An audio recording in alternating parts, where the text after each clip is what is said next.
السلام علیکم ورحمت الله وبرکاته.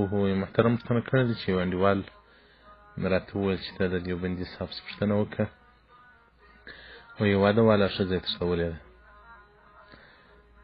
نو دې د افغانستان و بیا په پاکستان کې یې خلکو موږ حکومت ته په لاس ورکړلو، بیا دا ښځې دا خبره کوله چې دې سړي ما ته طلاق راکړی دی.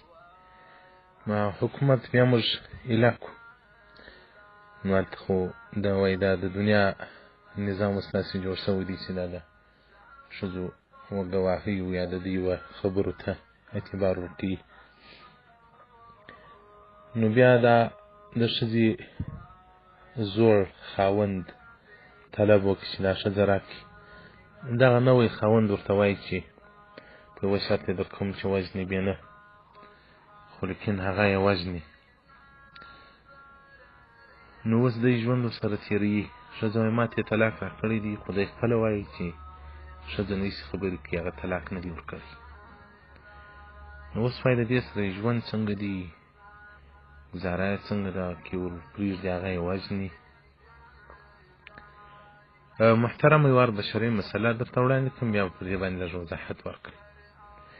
فقهای کرام وایي که طلاق دی او که نور حقوق دي، که نکاح ده، هغه شاهدان ته ضرورت لري. دوه نارینه یا یو نارینه دوې ښځې به وي. زور المختار په همیش طرد المحتار جلد 3 صفحه 414 کتاب شهادت، او دغرنګه په توای هندیه جلد 3 صفحه 450 کتاب شهادت الباب الاول. دا ښځې که دوه نارینه یا یو نارینه یو ښځینه شاهدان تېر کړل چې ما ته طلاق راکړی دی، بیا خو څه مشکل نشته، نکاح ورسره وکړه. او دا شاهدان نه لري، دا په خوله نارې وایي چې زه ما ته طلاق راکړی دی، نو د دې خبرې درواغ دي، صحت نه لري. او دا چې تا تښتولې ده، تا ظلم کړی دی، هم دې پر ځان ظلم وکړي، هم دې پر دې ظلم وکړي. هر څومره ناسته ولاړه چې ستاسو د دې ښځې ده، هغه حرامه ده، او کوم تعلقات چې مو کړي دي هغه زناوې دي. خو که ته واده والا یې، که دا واده دا خو نو د خاوند لري، که ته هم واده والا یې، ستاسو شرانو حکم دا دی چې تاسې به رجم کېږئ، په ډبرو به مړه کېږئ.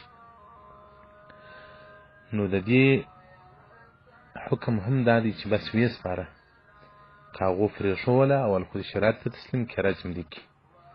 نور که وژله کې هر څه به کول، د دې مسؤول ته نه یې، ته هم باید ځان شرایط ته تسلیم کړي. محترمینو په دې کې ډېر احتیاط وکړئ. مړوس یې ښځه تښتول، دا تر هره وخته چې یې خاوند ژوندی وي، دا تا ته نه روا کېږي. ولې دومره ظلم کوې، ولې دومره جبر کوې؟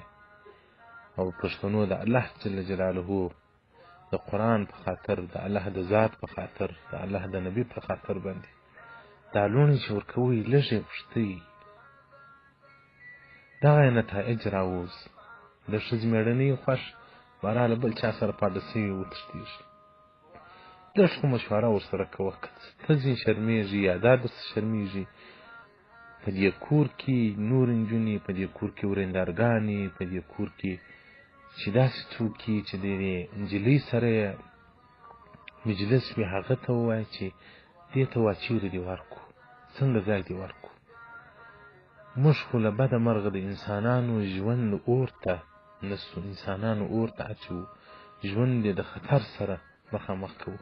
راځي انسانانو له اوره وژغورو، راځي انسانان د هلاکت څخه وژغورو.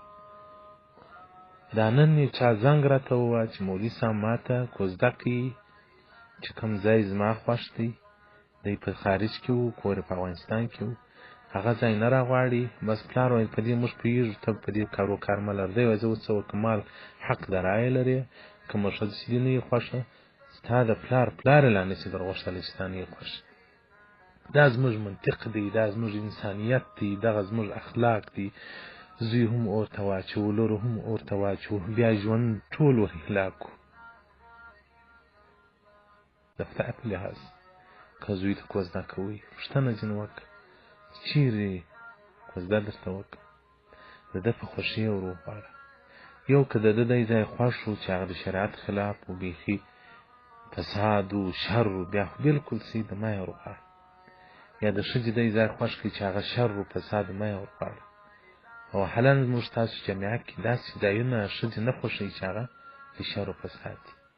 د ژوند ملګری ور ښایسته کوي، تاسو ته به الله جل جلاله قبر در ښایسته کړي.